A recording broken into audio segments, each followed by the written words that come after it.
Hope you're doing good. Micah back with another video. Back here to talk about iOS 18 Developer Beta 2. This has finally landed on the iPhones, and I would imagine that Beta 2 has came across most of the devices such as macOS Sequoia Beta 2 or macOS 15 Beta 2, iPadOS 18 Beta 2, and probably watchOS 11 Beta 2, tvOS Beta 2, but we're focusing on iOS 18 Beta 2 because we have been confirmed by The Verge that this update addresses two key new features being added that basically works in harmony between the iPhone and the MacBook. And you could probably argue FaceTime in general, but nonetheless, that's iPhone mirroring and SharePlay.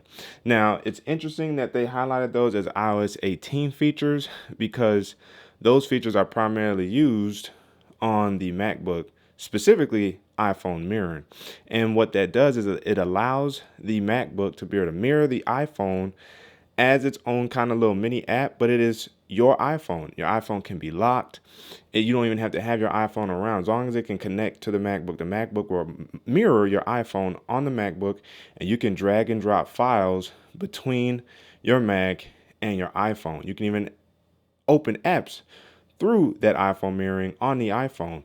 You can probably do your uploading and pasting and tweaking of several different things right there on your iPhone on your actual MacBook. So I like that feature being added. I can't really showcase that to you guys right now because I'm not running the MacBook or the macOS Sequoia yet. I'm waiting for the public beta to drop before I actually download that on my only MacBook Pro. So that's why I'm waiting on that. And then when I have that, I'll be able to show you guys what iPhone mirroring looks like.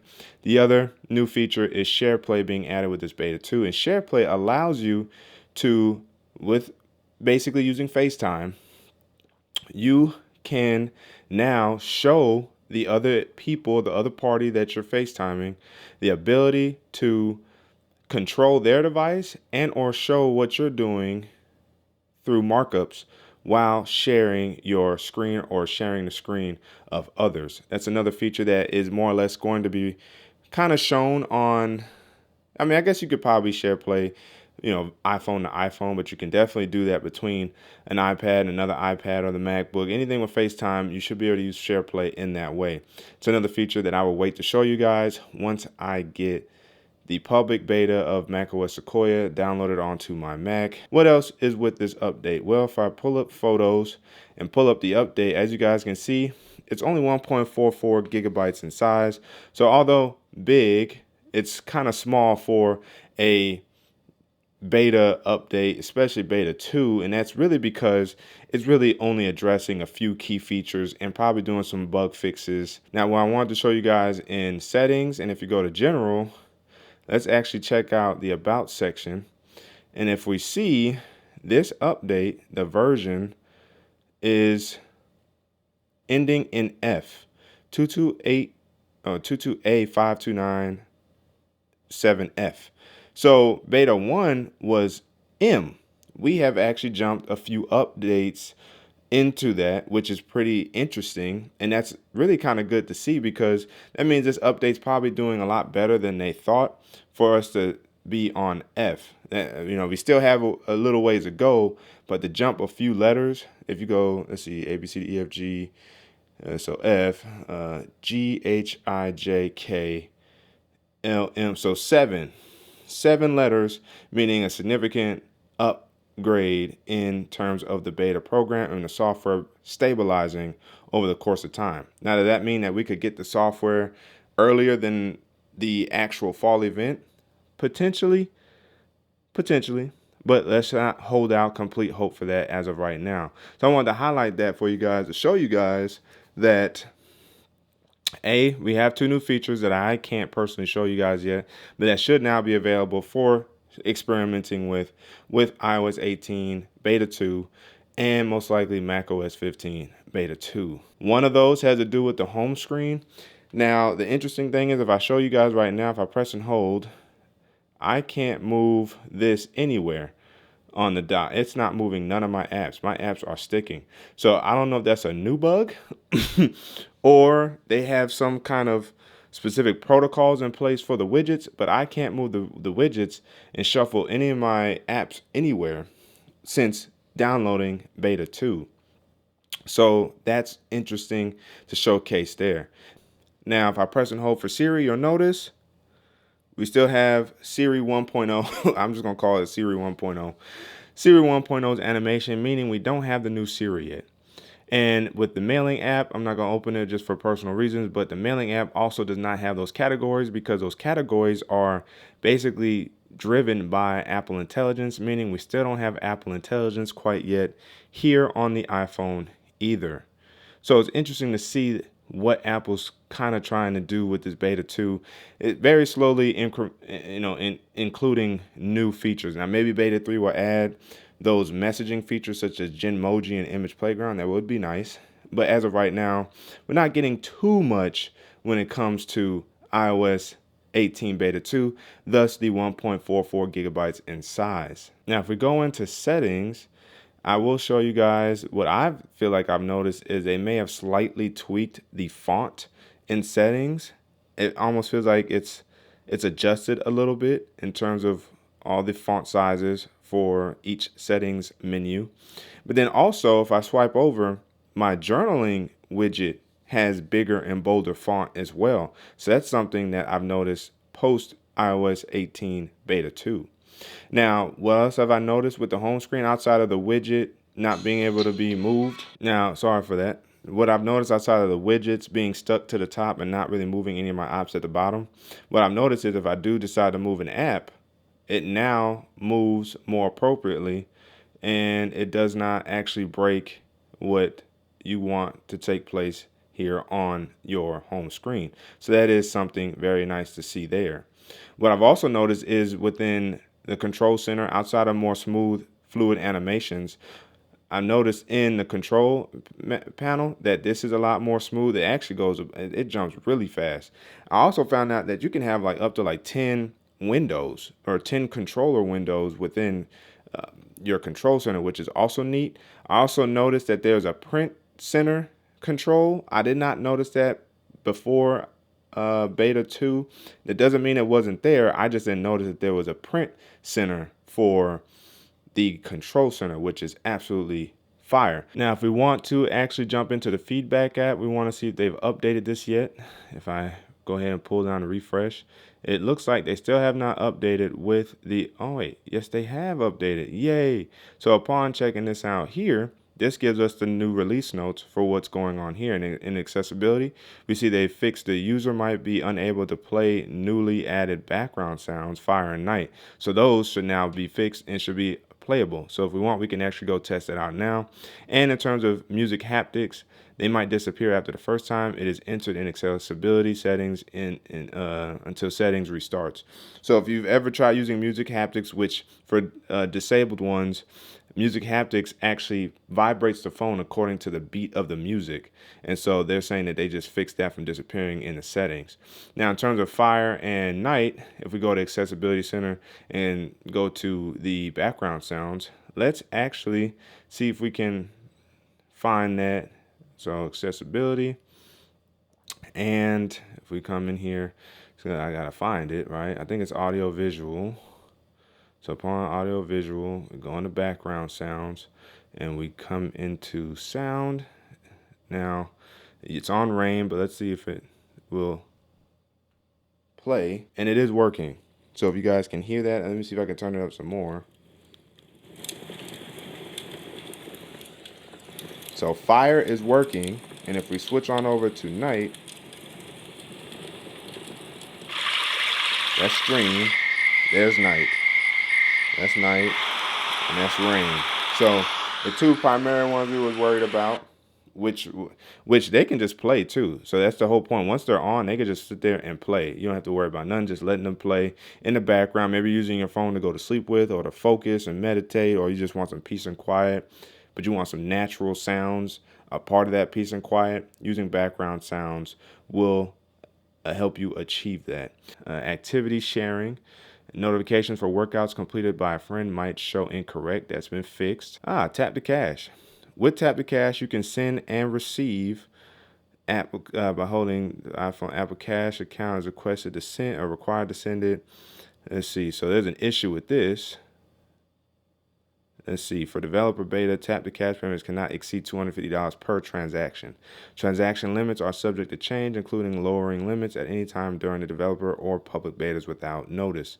So that's a known issue. So if you ever try using tap to cash, and I think I still have it in my window. Uh-oh, I'm missing something right here. Oh, I'm missing my wallet.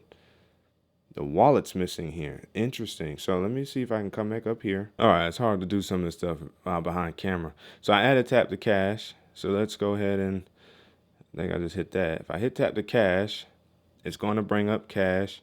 And then I can type in the cash amount. This will not exceed $250 during the developer and public beta, and this could change. And tap to pay is just like doing a contact poster and sharing your contact information with another fellow iPhone, tapping the iPhones together in close proximity. They do that dope little animation. And now with this available with tap to cash, you can do this with tap to cash. But the amount is what's frustrating people. So keep that in mind when using Apple Cash. And in terms of anything else, let's see if we can find something else. So assistive access, the Messages app might hang in assistive access. That's been fixed, and users might not be able to add photos or camera apps to assistive access, and apps might be removed from an existing user setup if they open assistive access settings. So that's been fixed. We have resolved issues with audio. Some Bluetooth headphones might not be usable as an audio output route with certain W audio session configurations. So that's been resolved. The calculator, deleting history item with the edit button visually deletes the top item in the list. The backing data stays correct. So that's been resolved. The camera has some resolved issues, fixed. First portrait capture after boot might take longer than expected to finish. Camera functions might take up to 2 minutes to work after booting. iPhone, iPad. When using the document scanning feature from camera app on iPad, it might sometimes result in a black screen instead of live preview from camera. It also fixed portrait mode preview with rear-facing camera might show artifacts when pointed at objects when using stage light mono, and high key light mono light filters. Artifacts will not affect captured assets. So that's been fixed. We have a known issue with the camera background replacement. It might be necessary to double click to add a background image for your photos library or using the photo picker.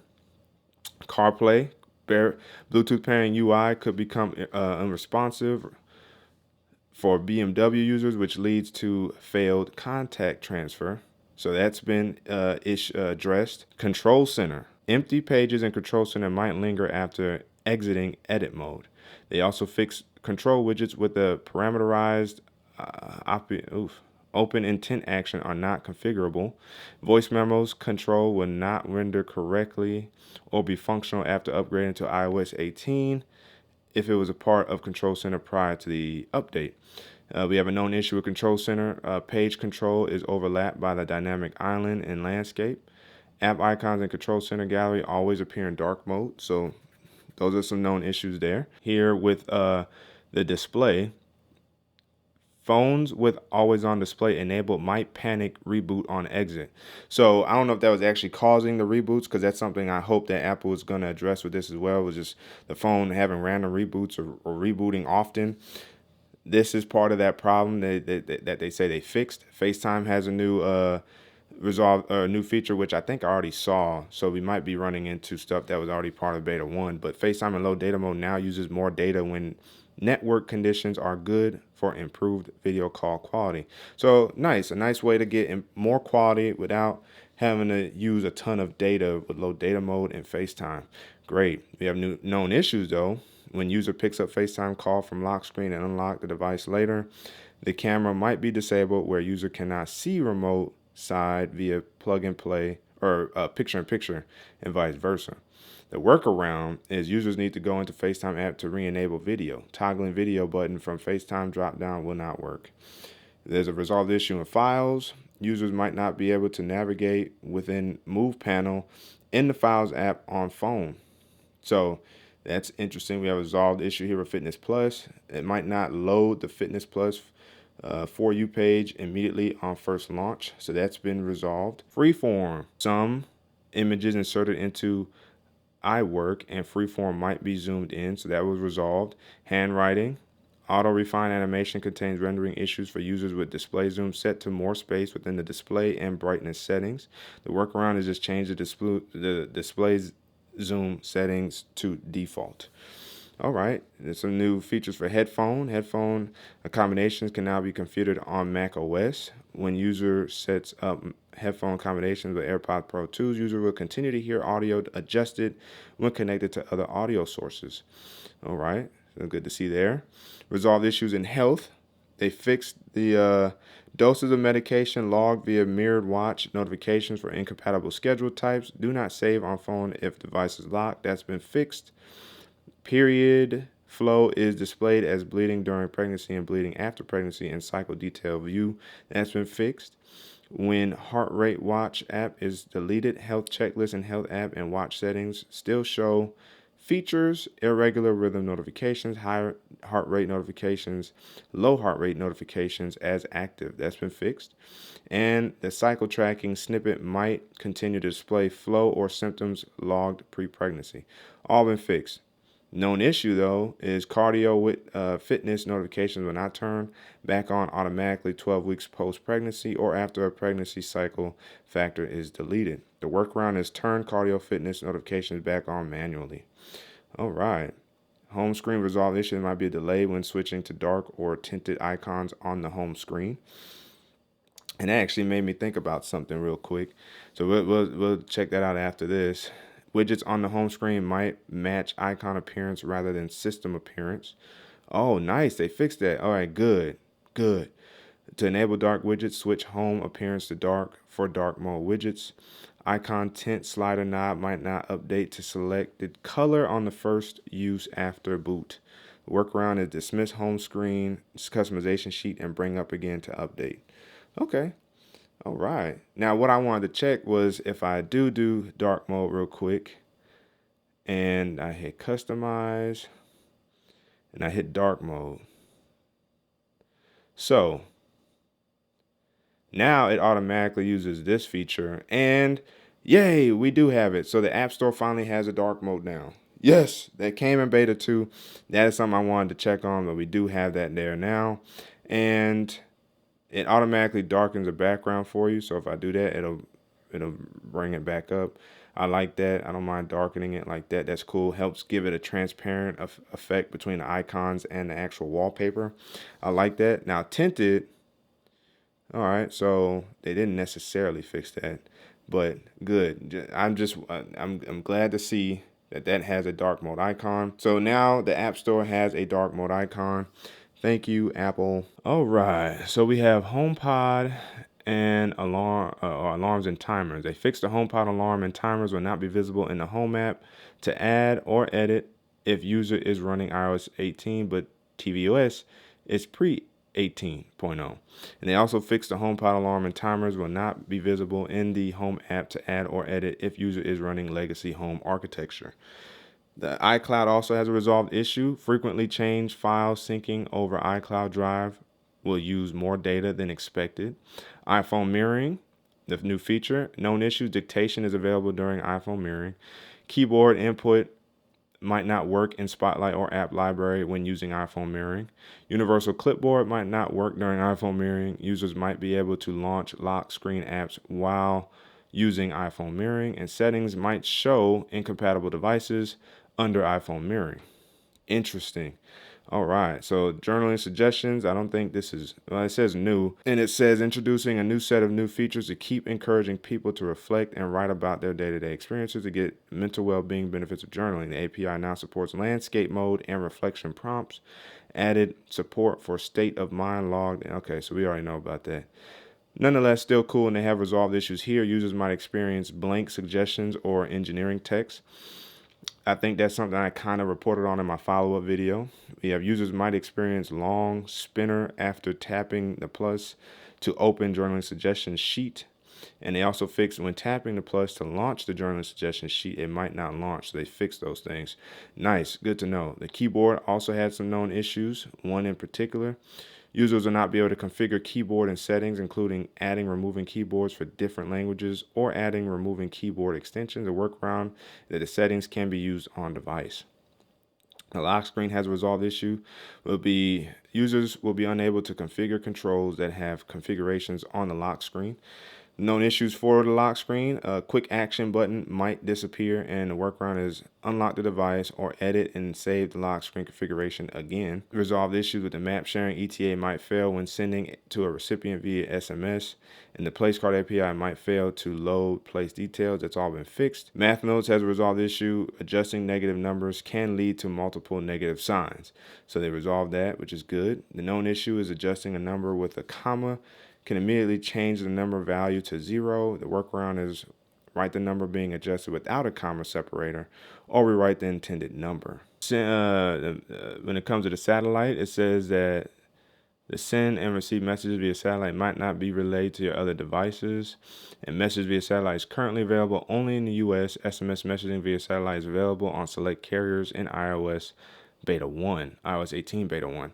This is still in demo mode too, to be able to text via satellite. It is still in beta. I saw it in settings, so that's nothing to necessarily report on. And they have a bunch of resolved issues. A send message sound will play when scheduling the message instead of when the message is sent. They also fixed when applying tapbacks by long pressing on a message. Users will be unable to use third-party stickers. That's been fixed. And an issue where multiple or multi-part SMS notifications for MMS are not correctly processed by the device while on grid. That's also been fixed. They have some known issues here. Emoji tapbacks might display incorrectly in SMS group conversations. They said while off grid, text message conversations might incorrectly display text suggesting that the carrier does not support text messages via satellite, even though the user is able to send and receive text messages over satellite. Existing RCS one-to-one group chat will downgrade to SMS. Even RCS is still registered. Kill Messages app and relaunch. So that's something I'm going to do and see if RCS is popping yet. So upon opening a message of mine, you guys will see that it still says text via SMS. So not completely active all the way yet. Coming back in here, we got some networking resolved issues. Incoming notification on lock screen might not be seen when in list view. Photos, photo and videos might stop syncing via iCloud photo library. That's been resolved. We see there's a lot of resolved issues in here, which is good. This is what we want to see here. Screen time also has a fix there. In terms of the parent device will always grant 1 hour regardless of whether a child asks for it. That's been resolved. That's probably key to the parental controls. Search, the help Apple improve search control is not functional. Shortcuts has a fixed issue here, or resolved issue. The shortcuts editor might offer some new actions that are not yet ready for use. If you save a shortcut with one of the actions, you might need to correct it after a future update with the corrected actions. And then, of course, you got known issues here as well. All right, so that's what I got for you guys in terms of iOS 18. I'll be on the lookout for anything else throughout the week. As I said, the Final Cut camera is now here for, I think you have to be on iOS 18 to use, but effectively it gives you more granular control over your camera. And you have the ability to hit this button here, which will give you zooming capabilities. You have your preset camera options right there. So, 13 millimeter, 24 and 77. And then if I press up, you'll get more, such as your white balance, your exposure, your autofocus, your, how do you have your phone? Do you want to lock the orientation of the phone? And this is either exposure and, yeah, it is exposure. Okay. I had to make sure there.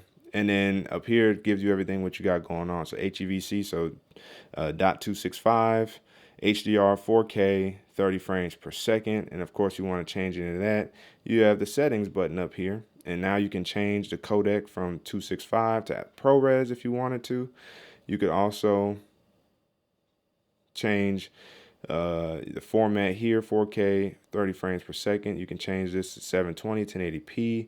You can change the frame rate if you wanted to. Right now I'm at 4K. I guess I could go 60. Wait, stop playing. Can I go 60 if I wanted to? You can go 4K 60 in the Final Cut app.